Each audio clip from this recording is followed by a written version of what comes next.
Sup, guys? I'm just flying around an ice crown.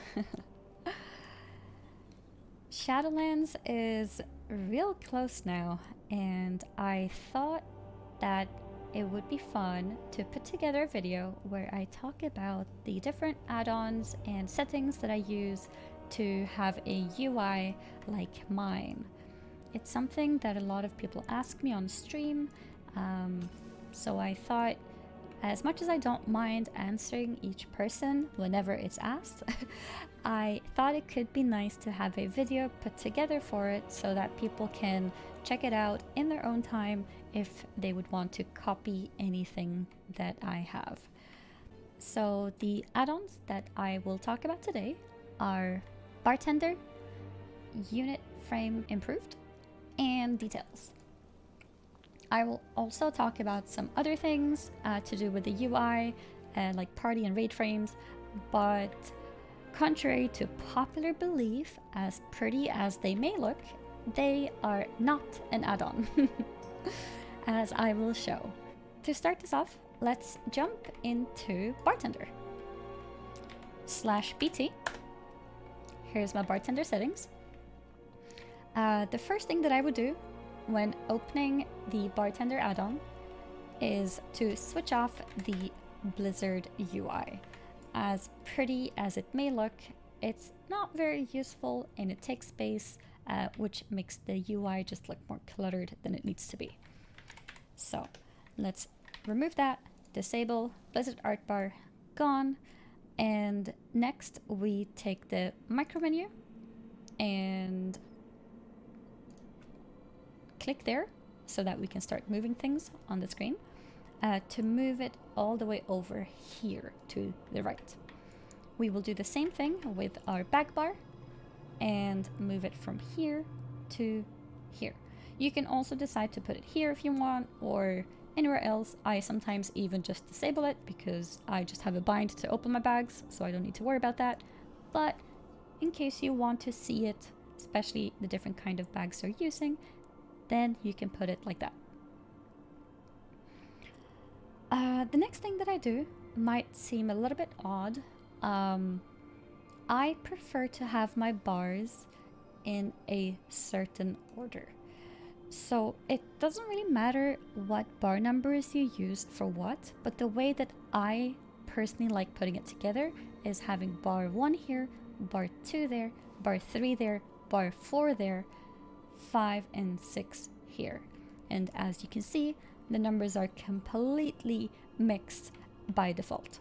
So first of all, I go through all bars and make sure that they're all enabled. Bar 1, check. Bar 2, not enabled. Enable it. 3, check. 4, check. 5 and 6. Now we're going to start positioning them correctly. We want bars 1 through 4 to be horizontal, and we want 5 and 6 to be vertical.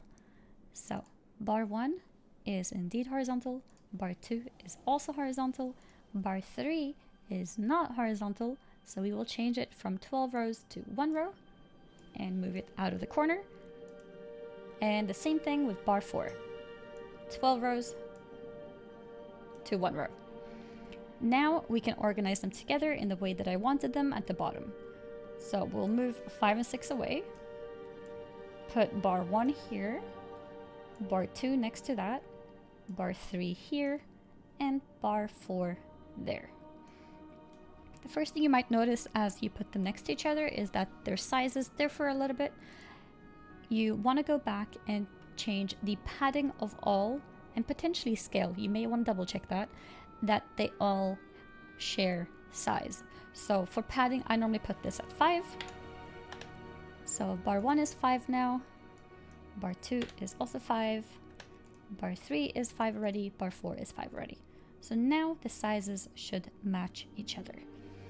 I'm also going to make sure that my extra action bar is in the middle, so center horizontally. Sometimes that moves, and use that as a rough estimate of where my bars should be. If you press shift, you're able to move the bars a lot more freely without this sort of bar snapping happening. You can also just remove the bar snapping if you prefer. So I'm gonna put my first bar here, my second bar around there, my third bar here, and my fourth bar here. For the purpose of this video, I'm not gonna make them pixel perfect, but if it's something that you are interested in, you can indeed go and check all the positions here.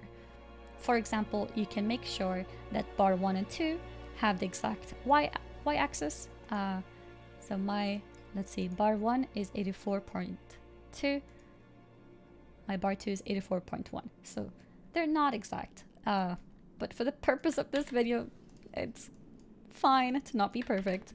But yes, you can perfect things by counting the pixels. Next up are the 2 bars here on the side, which I use bar 5 and 6 for. So my bar 5 is here, and for these 2 I want them to be vertical. I go from 1 row to 12 on this one and 1 row to 12 on this one, and then I tend to put the number 6 closer to the edge of the screen and number 5 next to it, like that. And again, if you want to make it more perfect, you can indeed just look at their positioning.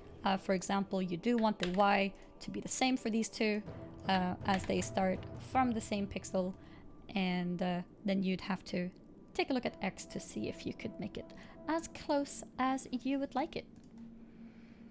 And I think that covers everything to do with Bartender. That's what I put together whenever I would stream from a fresh new setup, for example at an event or similar. And yeah, if I happen to forget my add-on settings at home, I tend to put this together quite quickly. Another thing which I like with Bartender, which I will not be covering in this video, are key bindings. So in normal WoW UI, you go through key bindings here, and it can be quite confusing knowing which bind belongs to which spot on the screen. So Bartender makes that really easy, where you mouse over a bind and simply click the button that you want to be for that bind. So for example here, if I press escape, now this button is unbound. When I mouse over it and I press V, now it's bound. If you happen to make a mistake, just press cancel. And yeah, I also tend to not make them character specific, because I like having my binds or the bind positions to be the same for all my characters. The next thing that I would set up is my player frame. For this, I use an add-on that makes it look a little bit nicer to look at. I feel like this little part here with my name and no information behind it is a waste of space.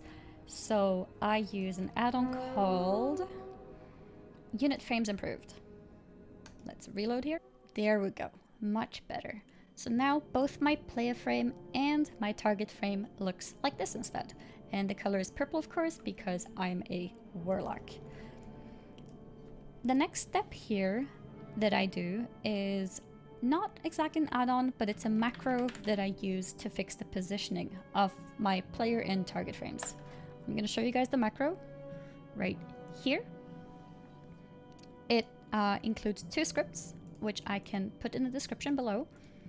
And one of them sets the position of the player frame, and one sets the position of the target frame.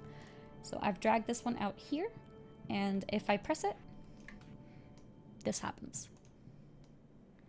I find this really, really useful, because sometimes when I play on my laptop or play on the second monitor, which is slightly smaller, my UI tends to get messed up because the frames are just moving by themselves for one reason or another. Sometimes I also find that my settings are reset completely and my frames are back up here, and I got tired of having to always move them to its places, so I found a script that works and put in my numbers in it. These are actually not my final numbers right now. The script that I have is relatively new to me, but I'll show you guys how you can set it up to how you would want it to be. There's 4 places where numbers matter, So one is here, minus 460. That's the x-axis of your player frame, and then 162 is the y-axis of your player frame. Then the same thing here.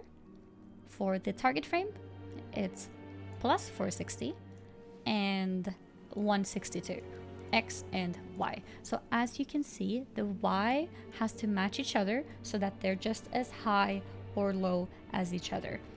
For the X one, it's quite simple. You put whatever number you want here and just make sure that it matches the one on the right side so that your target and player frames are nicely mirroring each other.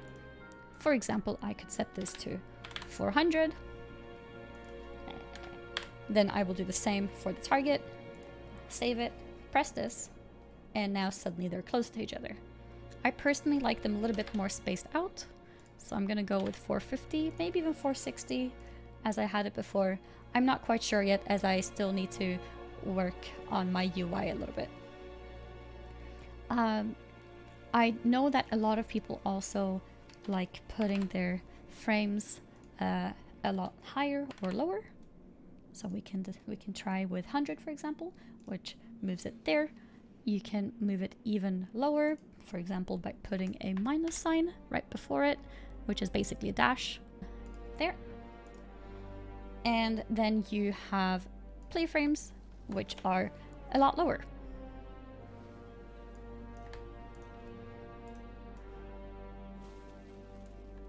So depending on whether you want your party frames to be above you or below you, or yeah, you can just mix and match and do whatever fits you and your playstyle.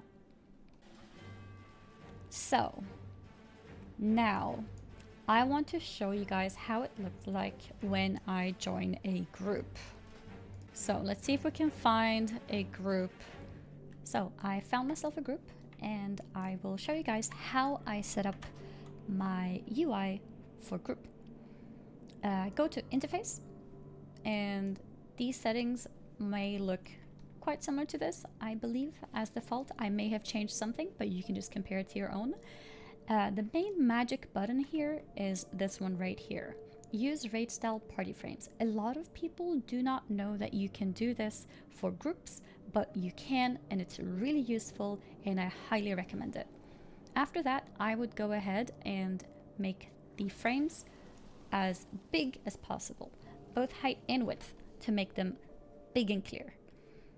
With that done, I will display class color and also display power bars, because I think it's quite useful sometimes to know whether your healer has mana or not.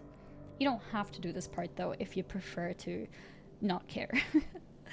You can also use this tool here to unlock and move your party to wherever you want on the screen. I tend to put it right here so that it goes to the corner, and yeah, that's how I set up my group.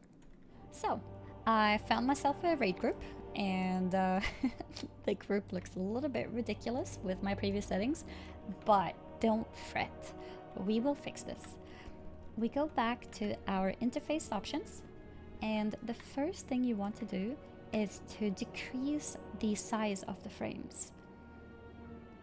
I would put it probably somewhere around halfway, and the same with the width. The next thing I would do for raids is I would put my groups together, as I think it looks a lot more organized, and it's also nice to see in what group each person is. If you don't care about that information, you don't have to have it like that. There's also an option to put it as horizontal groups, but I'm not a big fan of that. You can also decide to show power bars in case you are playing a role where it's important to know how everyone else's mana and similar is looking, but I don't tend to worry about that too much. There's also an option for pets, and same thing there. There's also an option here to display borders.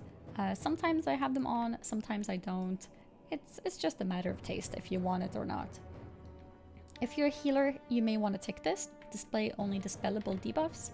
As DPS, you can also tick it just to not see any debuffs at all, but I sometimes do like knowing what major debuffs people have, so I keep that unticked. Taking a good look at my raid group now, I do still feel that the height is a little bit big and the frame too, so I'm gonna make it a little bit smaller. And yeah, I think I might stop around there. I think that's a good size. All right, and now you know how to set up your raid frames. A lot of people who tune into my stream tend to ask me what add-on I'm using for raid frames, and yeah, you don't need to use any add-ons. It's in the game. The last add-on that I wanted to mention, which is visible on my UI, is Details. Details is a damage meter. If you've played World of Warcraft for a long time, you may be familiar with Recount or SCADA that we used to use in the past. And the current best add-on is Details. Here it is. I tend to put it here, as I've got this nice little space between the microbar and the bags and my 2 bars here, which are normally more full, by the way. As this is my alt, I don't... Okay, I can't put that one there. Let's put something which is usable. Hellstones. On my main account, I tend to have these bars filled with all sorts of things. Different toys, different professions, different other kind of things. But on this character, which is my main character on NA, or to be my main character on NA, it's quite naked. So yeah, I think it looks quite nice to put the details window just there. I think that was everything that I wanted to talk about. My UI, all the main things that you can see when tuning into my stream and just looking at everything. I have been asked questions about other things too, and if you guys enjoy this video and want me to go through more details into my other add-ons, you can say that in the comments, and yeah, maybe I will have a little deep dive into more add-ons. Alright, bye bye everyone, and see you in Shadowlands.